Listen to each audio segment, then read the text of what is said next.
ولقد زينا السماء الدنيا بمصابيح وجعلناها رجوما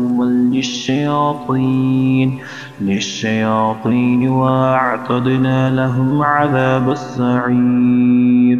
وللذين كفروا بربهم عذاب جهنم وبئس المصير إذا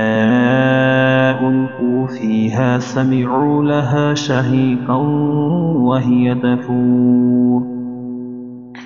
تكاد تميز من الغيظ كلما ألقي فيها فوج سألهم خزنتها ألم يأتكم نذير قالوا بلى قد جاءنا نذير فكذبنا وقلنا